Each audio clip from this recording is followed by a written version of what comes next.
squad cars.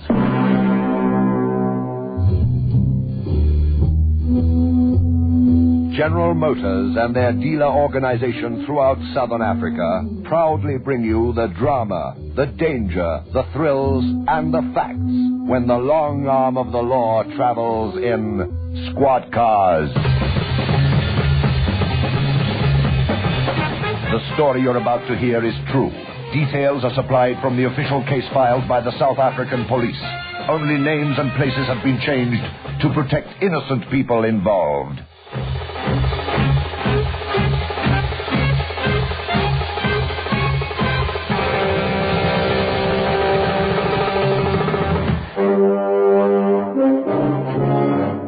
.35 p.m. on the 25th of March. Station Street, Port Elizabeth. A police patrol vehicle driven by Warrant Officer Harman pulls up in front of a parked taxi. The warrant officer and Lieutenant Stein alight from the vehicle. Are you sure about the registration number? Yes, sir. CB19229. The name of the driver? Gardner, sir. Right, let's have a word with Mr. Gardner. Seen us coming. But he's staying put. Good evening. Yeah? We'd like to ask you some questions about the death of a man called Van Hastian. Look out, sir. He's off. Just a minute. Stop. Mister, if that's the way you want to play, let's go and get him, Mr. Harman.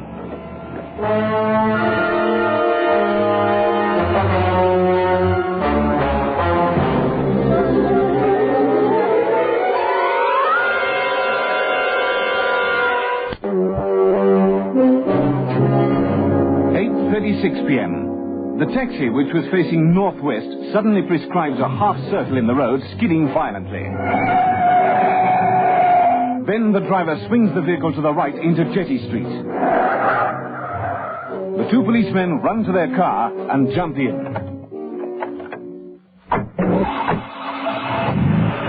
He's not wasting any time. No, sir. He turned right here. Can you see him, sir? Yes, there he is, going up White's Road. He seems to be implicated, sir, judging from the way he took off. Yes, I thought it was perhaps another wild goose chase, some crank or other. How did you come by the information, sir? I should think it was about 5 to 8 when the phone rang in my desk. Lieutenant Stein. Constable Lange. A call for you, sir. Who is it? The caller wouldn't say, sir. He says he has vital information about a murder and wanted to speak to the officer in charge. All right, put him through. Very good, sir. You through now? Speak up, please. Hello? What's your name? Never mind that. 3 weeks ago, a man called Chick Van Hastian died. They say he died of pneumonia. Well, he didn't. He was murdered. Is this for real, or are you wasting my time? It's for real, all right. Did this happen here in Port Elizabeth? Yes. How do you know? That's something else best left unsaid. Talk to a taxi driver called Gardner. He drives a cab with a registration number CB19229. He can tell you everything you need to know. You'll find him in Station Street. Hello.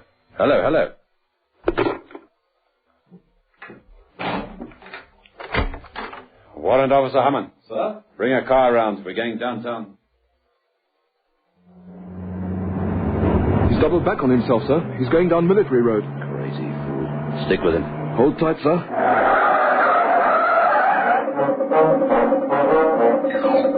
8:40 p.m. The speeding taxi careers along South Union Street and swerves violently into Walmer Road. The police vehicle follows in hot pursuit. At the junction of Hill Road, Warrant Officer Haman is confronted with the sight of an articulated petrol tanker emerging to cross their path and come down the hill towards town. Watch your face, sir. I'm throwing out the anchors. Get the thing out of the way, man. I'm stuck here. I misjudged the turn. That's all we needed. Back up and go around the block. Right, sir. But by the time the two policemen regain the Walmer Road, there's no sight of their quarry. Lost. Sorry, sir. Not your fault. It was that clown with the petrol lorry. Anyway, drive as far as the airport. We may be lucky. I'll alert control. This is Special Duties Vehicle number 2, calling control. Over. Go ahead, number 2. Over. Put out a general alert for a cream Detroit, model unknown. Registration number CB19229. The driver, a man believed to be called Gardner, is wanted for questioning in regard to an investigation set in motion by an anonymous informer earlier this evening. We ourselves are proceeding as far as the airport. Over and out.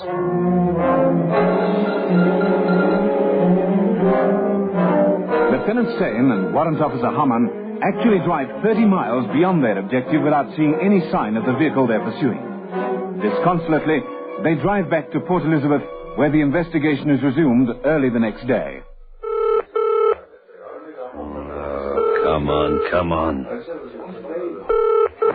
Registrar, births, marriages and deaths. Can I help you? Morning, Lieutenant Stain, CID. What details have you of a man thought to be called Chick Van Hastings?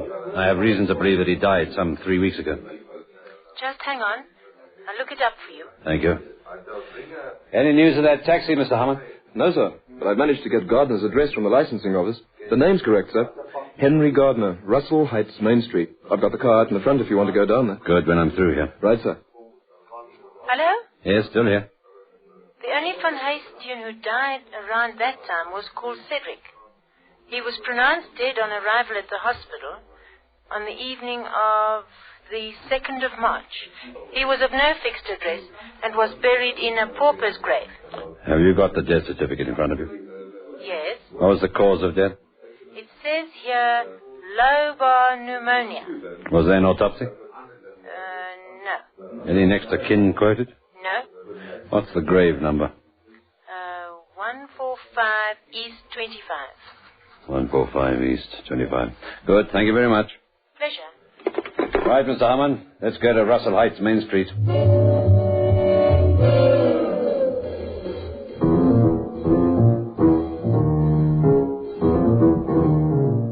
What connections did your husband have with a man called Cedric Van Hastings? Van Hastings? Well, I don't think I ever heard him mention anybody by that name. Why? What's going on? Who are your husband's friends and associates? Well, I don't think he has any. Keeps himself very much to himself, but what's all this about? Well, I'm not quite sure yet, Mrs. Gardner. But your husband's wanted for questioning, and it's my duty to inform you of the law and the penalties involved regarding the harboring of criminals. Criminals?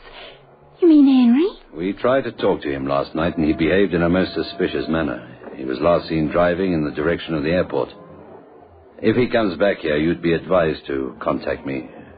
My name is Lieutenant Stain. At the CID. But what's it all about? I don't know. But your husband's afraid of something.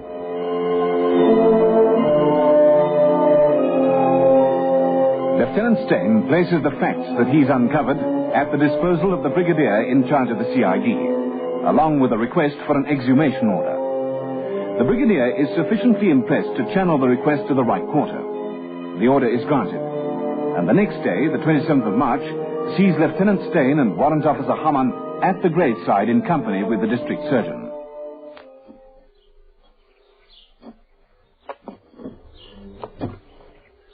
What's it all about, anyway? Haven't the foggiest idea, but there's something not right here. Gently, now. Back that vehicle a bit closer.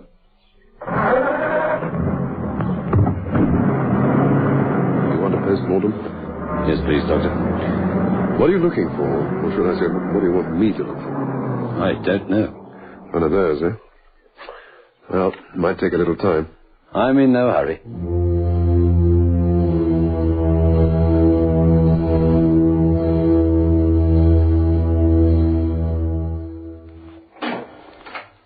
Sorry to have kept you waiting, gentlemen. That's all right, Doctor. Was it as difficult as you feared? Very interesting. This is the way the official autopsy report will read. Thank you. This is the body of a well-developed, well-nourished white male, 6 feet in height and weighing 170 pounds. There is evidence that the deceased suffered grave injuries recently, with fractures of the skull, arms, legs, and ribs. There were also multiple internal injuries. And those injuries should have been enough to kill him, but they didn't. And neither did lobar pneumonia. Read on. In death, the body developed the characteristic cherry red color of carbon monoxide poisoning, with a concentration of 34.3%. Carbon monoxide poisoning. You sure?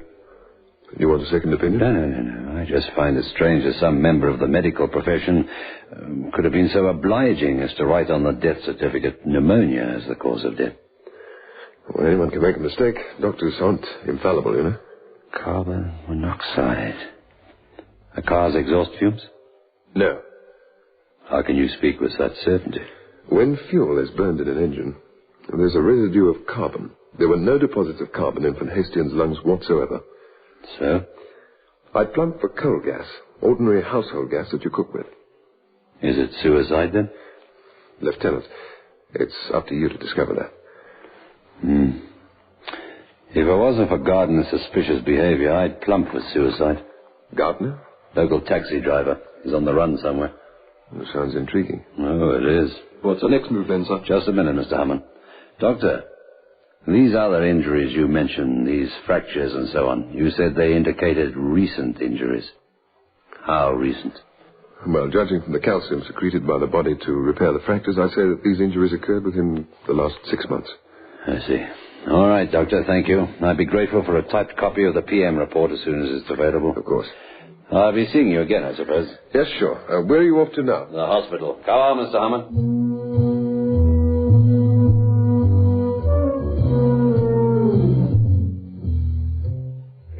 You're very lucky. We don't normally keep things for this long, you know.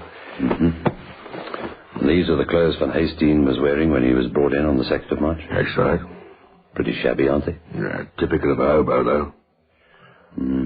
Well, I've met well-nourished hobos. This envelope.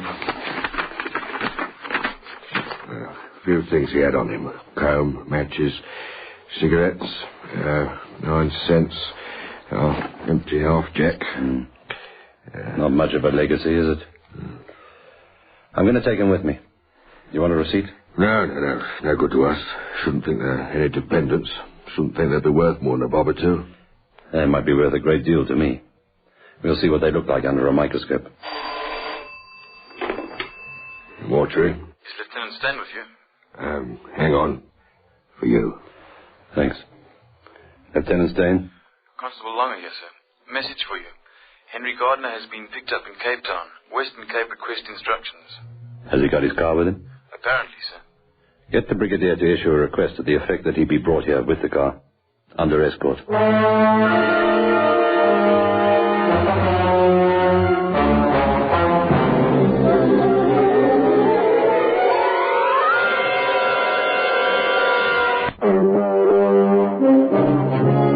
The Brigadier's request to the police in the Western Cape is complied with, and within 24 hours, Henry Gardner is being interrogated by Lieutenant Stain.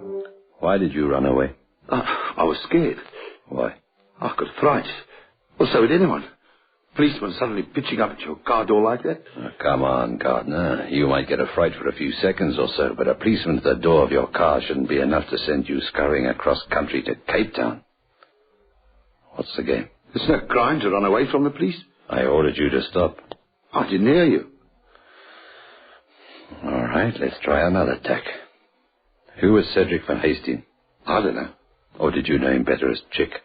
I don't know the name. It was enough to send you off in a blue funk. I've got nothing more to say to you.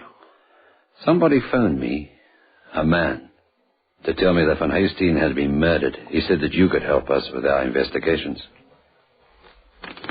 Now then, Gardner, you may find this interesting. This is an analysis report on the few belongings that Van Hastien had when he died.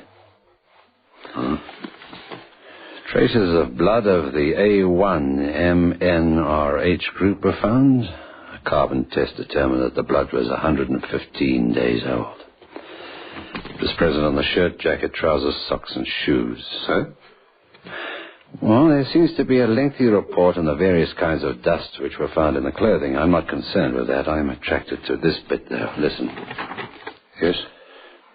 A minute sample, a trace, of cellulose paint of the type used in the spraying of cars was discovered. Microscopic examination revealed that the pigments used to color the paint were conducive to producing the color cream.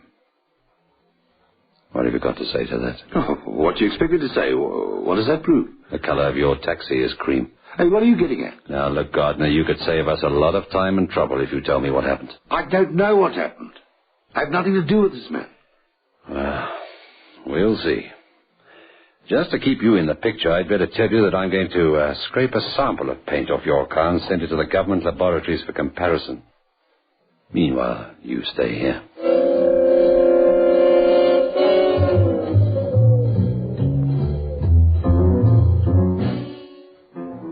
Here's the address, sir, where they collected Van Hastien that night. Algoa Boarding House, Strand Street. I made inquiries about it, sir. Boarding house is very grandiose. It's a place where you can buy a bed for the night for 15 cents. Not exactly the Ritz, eh? No, sir. It's just on the left here, sir.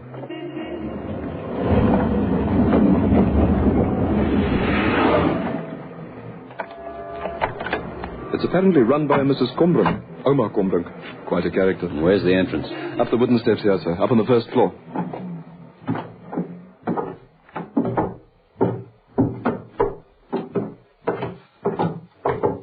Dark enough. And smelly enough. Who's there? Police? What do you want? I run a respectable place here. Never any trouble. A little more than 3 weeks ago, a man died here. Ah, that's right. Oh, Chick. What of it? Where did he die? In his bed. We didn't know he was so sick. He went in the night like the snuffing of a candle. He was a regular customer of mine, man and boy, for 15 years. Who was with him when he died? Nobody. It's a rule of the house, one person per bed. Do you have gas here? Ah, that's right. It's permitted by the health authorities. I've got a license to prove it. Use it for light? Yeah, they made me put in electricity. Cost a packet, too. You use it for cooking? That's it. Cooking. Wholesome food, nice, clean bed. So where's the kitchen? Just along here. First on the right. Mind your head. I see. And where are the dormitories? The sleeping area? Oh, up the passage on the left. Is it possible to get into the kitchen at night? Oh, yeah. Everything's locked away. They can't steal nothing. See. Who actually found Van Hastien? Oh, now, let me see. Oh, yeah, it was Chaffee. They sometimes worked on the road together. You know, they follow the sun, these boys. Hitchhike and walk all over the country. Is, Chappie a nickname? Yeah, that's right. His real name's Finch. He'd been with Chick for some time before his death. He said they was caught in a storm down by George. Chick caught his death, pneumonia, you see. That's what Finch said, eh? That's right. Is Finch staying here at the moment? No, I haven't seen him since Monday night. Monday. That was the 25th, wasn't it? Yeah, that's right. He just popped in and collected his case and said he was off again. What does he look like? Why? What do you want him for? Just a routine matter. He's small, you know. He's got jackal's features, very sharp.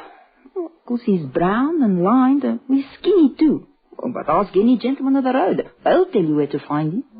Mr. Harmon, get on to control for a general alert. I'm going to see Dr. Meyerowitz.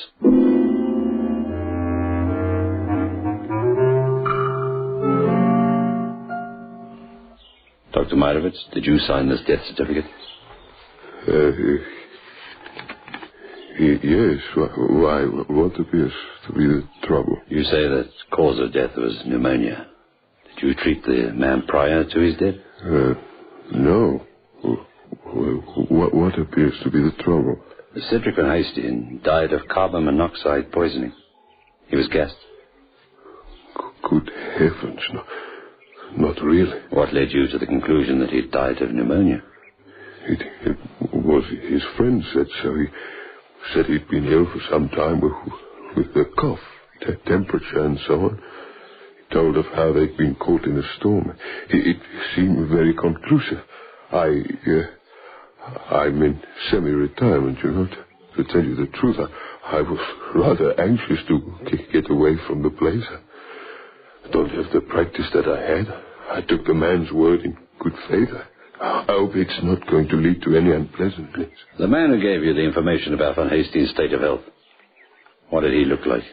He's a little man with a foxy face.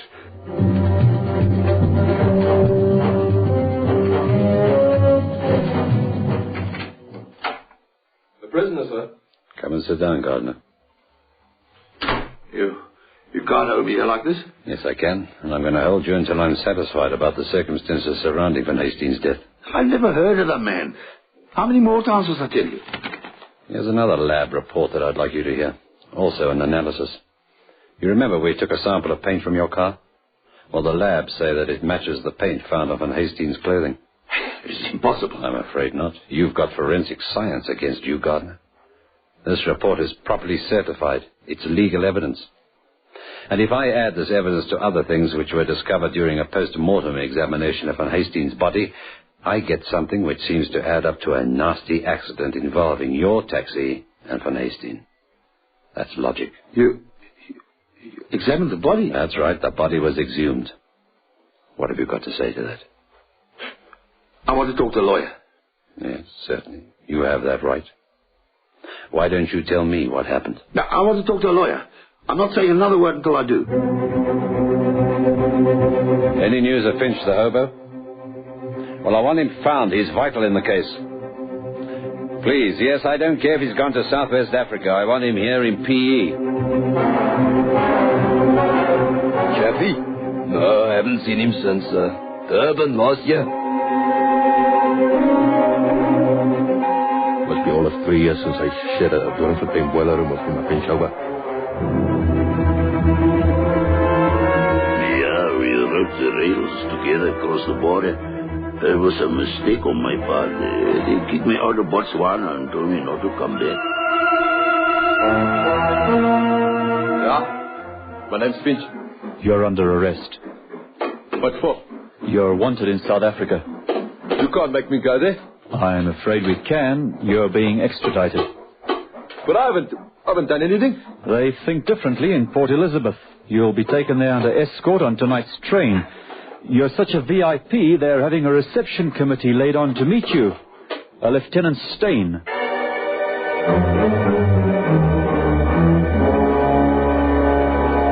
Now then, Finch, was it you who phoned me on the 25th of March?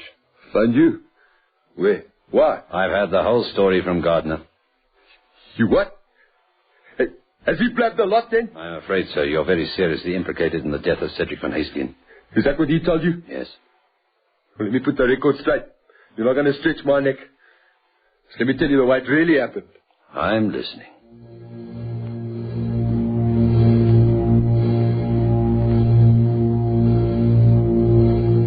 Gardner, I want to tell you a story. There was once a taxi driver. It was quite late one night. The way I figure it, it was the 6th, 7th, or 8th of November. This taxi driver had had more to drink than was good for him. He collected a pedestrian on his front fender. He panicked. He drove away from the scene of the accident without reporting it to anyone. He thought at first he'd killed the pedestrian, but he hadn't. But the pedestrian lived. Not only that, he remembered the make and registration number of the car that hit him. He didn't say anything to the police because he had nearly 4 months free hospitalization. That meant he had bed and board at the provincial administration's expense. Yes, but wait a minute. But while he was in hospital, he got to thinking, and when he came out, the first thing he did was to contact the man who'd knocked him down and left him for dead.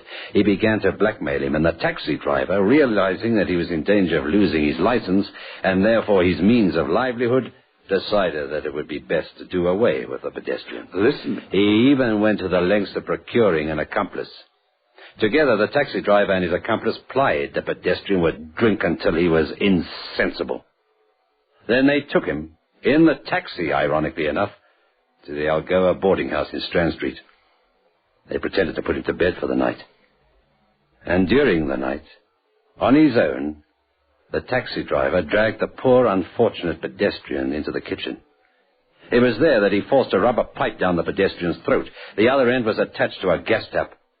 He turned on the gas, and it wasn't very long before the pedestrian departed from this world. No, it's a lie. I never... Yes, you did. And I'm glad to say that I'm in a position to prove it.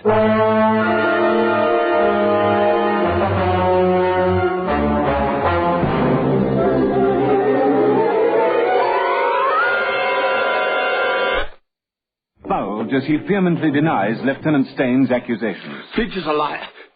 If that's what he says about me... That's mistake number 2, Gardner. I only ever called him an accomplice in the story. How'd you know his name was Finch? No, please, I'm sorry. I was frightened. I stood to lose everything. He was only a bum man, I hope. He was also a human being. The other mistake you made... No, please, give a man a chance. It's a bit late for that, Gardner. What chance did you give Van Hastings? You murdered him like a dog. If you'd paid your accomplice the money you promised him, this would never have happened. You kept putting him off, and he got so fed up that he phoned me. That was the beginning of the end for you. If you'd only stopped after that accident in November. It was November, wasn't it? Yes. You'd have only lost your license. This way you stand to lose everything. Edward Finch turned state's evidence in the case and was sent to prison for 10 years. Confronted with the overwhelming evidence of Finch and medical science, a judge and 2 assessors had no hesitation in sentencing Henry Gardner to die on the gallows. They prowl the empty streets at night, waiting, in fast cars, on foot, living with crime and violence. These men are on duty 24 hours out of every 24. They face dangers at every turn, expecting nothing less. They protect the people of South Africa. These are the men of squad cars.